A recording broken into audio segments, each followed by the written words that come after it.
অসমৰ কেউফালে জুবিন গাৰ্গক স্মৰণ কৰা হৈছে আজিৰ দিনটোত কাৰণ জুবিন গাৰ্গৰ অবৰ্তমানত প্ৰথমটো তেওঁৰ উপজা দিন উদযাপন কৰিবলগীয়া হৈছে সকলোৱে শোকাস্তব্ধ হৈ আছে আৰু তেনে ক্ষেত্ৰত জুবিন গাৰ্গে যিসমূহ কাম কৰি ভাল পাইছিল জুবিন গাৰ্গে মানৱ সেৱা কৰি ভাল পাইছিল সমাজ সেৱা কৰি ভাল পাইছিল প্ৰকৃতিক ভাল পাইছিল জীৱ-জন্তুক ভাল পাইছিল আৰু সেইসমূহ নিদৰ্শন আজি তেওঁৰ অনুৰাগীসকলে দাঙি ধৰিবলৈ চেষ্টা কৰিছে এইখিনি মুহূৰ্তত জুবিন ক্ষেত্ৰত যেহেতু আমি উপস্থিত আছো জুবিন ক্ষেত্ৰত এডল যুৱক যুৱতী ওলাই আহিছে তেওঁলোক আহিছে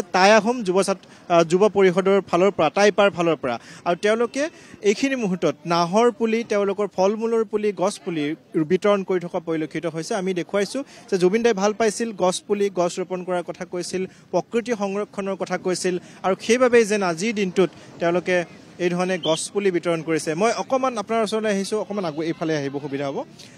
গছ পুলি বিতৰণ কৰা হৈছে কিমান গছ পুলি বিতৰণ কৰিলে এতিয়ালৈকে 50-60 টা মান আনিছিলো এতিয়া শেষ হ'ল অলপমান আছে জুবিন গাৰ্গৰ বাৰ্থডে উপলক্ষে আপোনালোক টাই আহোম যুৱ পৰিষদৰ ফালৰ পৰা টাই আহোম যুৱ পৰিষদৰ ফালৰ পৰা আহিছো আমি সকলোৱে আৰু জুবিন গাৰ্গে বিশেষকৈ নাহৰ যথেষ্ট ভাল পাইছিল নাহৰ গছ নাহৰ পুলি বিতৰণ কৰিলে নাহৰ পুলি বুলি নহয় সকলো গছে ভাল পাইছিলে তেওঁ নাহৰটো এটা গানক লৈ পেলাই নাহৰটো বেছিকে কিন্তু প্ৰত্যেকটো বস্তুৱে ভাল পাইছিলে ফুল গছৰ পৰা আদি কৰি প্ৰত্যেকজোপা গছে ভাল পাইছিলে তেওঁ সেইকাৰণে এনেধৰণৰ কাম কৰি বিশেষকৈ জুবিন দাই যিসমূহ কামৰ কথা কৈছিল এনেবোৰ কাম কৰি কেনেকুৱা লাগিছে আজিৰ দিনটো আজি নিজকে বহুত মানে ভাল লাগিছে বহুত মনটো যে তেওঁৰ জন্মদিনাখন আমি এনেকৈ গছপুলি আমি হেৰি কৰিব পাৰিছোঁ কিন্তু তেওঁ থকা হ'লে আমাৰ আৰু মানে কি ক'ম আৰু ক'বলৈ ভাষা নাই আৰু এতিয়া তেওঁ নাই কিন্তু আমাৰ অন্তৰত সদায় তেওঁ জীয়াই থাকিব নিশ্চয় সঁচাকৈ তেওঁ থকা হ'লে হয়তো আজিৰ দিনটোত তেওঁ বেছি সুখ হ'লহেঁতেন সুখী হ'লহেঁতেন মই অকণমান আপোনাৰ ওচৰলৈ আহিছোঁ বিতৰণ কৰিয়ে আছে আপোনালোকে দেখিছোঁ আৰু কিমান বিতৰণ কৰা হ'ব আৰু আমাৰ প্ৰায় 400ৰো অধিক গছপুলি লৈ আহিছিলে বিভিন্ন ফল মূলকে ইত্যাদি কৰি চন্দন নাহৰো আনিছিলোঁ 2-এজোপা খুব নাহৰটো মানে নোহোৱা হৈ গৈছে ইমান মানে জুবিন প্ৰেমী ৰাইজ আহিছে তো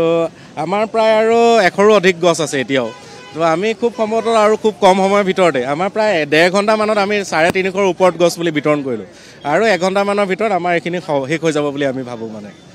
আমাৰ ফালৰ পৰা শুভেচ্ছা জ্ঞাপন কৰিছোঁ এনেধৰণৰ কাম কৰি যাওক হয় ধন্যবাদ কাৰণ চাওক জুবিন দা হৈছিলে প্ৰকৃতিপ্ৰেমী তেওঁ জীৱ জন্তু ভাল পাইছিলে গছ গছনি ভাল পাইছিলে অকল নাহৰে ভাল পোৱা নাছিলে বিভিন্ন গছ গছনি কালি আমি সৰুদিনা মিডিয়াত দেখিলোঁ যে বকুলো এজোপা ৰুই পিনে বহুত ডাঙৰ হৈছিলে তো তেখেতৰ এই জন্মদিনটো তেখেত নথকাৰ অৱস্থা আমি যদিও দুখেৰে আজি এই উদযাপন কৰিছোঁ এই দিনটো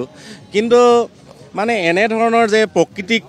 আমি বা আমাৰ যি গছপুলি আজি বিতৰণ কৰিছোঁ তাত কিন্তু আমি অকণমান আনন্দিত হৈছোঁ ৰাইজে আমাক আঁকোৱালি লৈছে খুব ভাল লাগিছে ৰাইজৰ সঁহাৰিটো পাই পিনে ৰাইজে স্বতঃস্ফূৰ্তভাৱে আমি মাতি আনিবলগীয়া হোৱা নাই নিজেই স্বতঃস্ফূৰ্তভাৱে নিজে আহি পিনে আমাক গছপুলি সুধিছে যে দাদা ফ্ৰীকৈ লৈ যাব পাৰোঁ নেকি আমি একদম বিনামূলীয়াকৈ একদম স্বতঃস্ফূৰ্তভাৱে তেওঁলোকে আহিছে আমি তেওঁলোকক অৰ্পণ কৰিছোঁ নিশ্চয় এইখিনি মুহূৰ্তত তেওঁলোকে যিহেতু গছপুলি বিতৰণ কৰিছে গছপুলি যিসকলে লৈছে তেওঁলোকৰ পৰা জানিবলৈ চেষ্টা কৰিম অকণমান আপোনাৰ ওচৰলৈ আহিছোঁ জুবিন গাৰ্গে গছপুলি ভাল পাইছিল গছ ৰোপণ কৰাৰ কথা কৈছিল প্ৰকৃতিপ্ৰেমী আছিল আৰু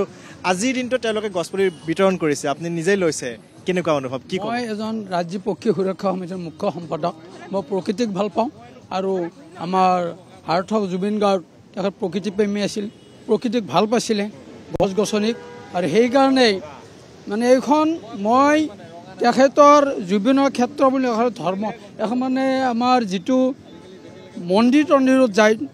ঠিক তেনেকুৱা মই এটা অনুষ্ঠান বুলি মই ভাবিছোঁ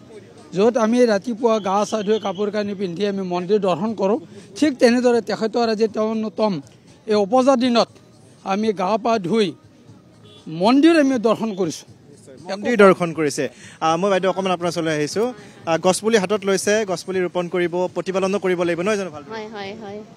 তো আজি খুবেই ভাল লাগিছে আজি যেন আমি এনেকুৱা ধৰণৰ এটা মনত ফিলিংছ হৈছে যেন ডাঙৰ এটা তীৰ্থ জেগাত আমি আহিছোঁ তীৰ্থ ভ্ৰমণ কৰিছোঁ তাৰপিছত লগতে ইয়াতে আজি ফ্ৰী গছপুলি কিছুমান বিতৰণ কৰিছে কিছুমান অৰ্গেনাইজেশ্যনৰ ফালৰ পৰা ইয়াৰ পৰা লৈছোঁ জুবিন যিহেতু প্ৰকৃতিপ্ৰেমী আছিলে পক্ষীপ্ৰেমী প্ৰকৃতিপ্ৰেমী গতিকে সেই তাৰ চিনস্বৰূপে আমিও লৈছোঁ এজোপা ফুল ঘৰত ৰুম ভাবিছোঁ জুবিনৰ বঁটা আমি ইয়াৰ পৰাই পাম বুলিয়ে ভাবি লৈছোঁ হয় হয় হয় ধন্যবাদ জ্ঞাপন কৰিছোঁ আৰু এয়া হৈছে আজিৰ পৰিৱেশ জুবিন ৰূপম ক্ষেত্ৰৰ দিলৈ এই পৰিৱেশ মুহূৰ্তত আপোনাক ধন্যবাদ জনাইছোঁ সোণাপুৰৰ পৰিৱেশ আমি আপোনালোকক দেখুৱাইছোঁ আৰু জুবিন গাৰ্গ আচলতে কেৱল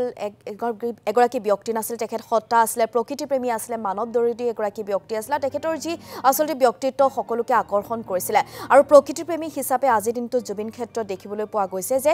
নাহৰ পুলি বা বিভিন্ন গছ পুলি যিহেতু বিনামূলীয়াকৈ বিতৰণ কৰা হৈছে আৰু জুবিন ক্ষেত্ৰলৈ যিসকল ব্যক্তি আহিছে যিসকল গুণমুগ্ধ অনুৰাগী আহিছে তেখেতসকলেও সেই নাহৰ পুলি বা বিভিন্ন গছ পুলি লৈ যোৱা পৰিলক্ষিত হৈছে আৰু সকলোৰে আচলতে আজিৰ দিনটোত জুবিন গাৰ্গক কৰিছে এটাই কথা কৈছে যে যদিও বা তেখেত নাই কিন্তু তেখেত সদায় আমাৰ মনত আমাৰ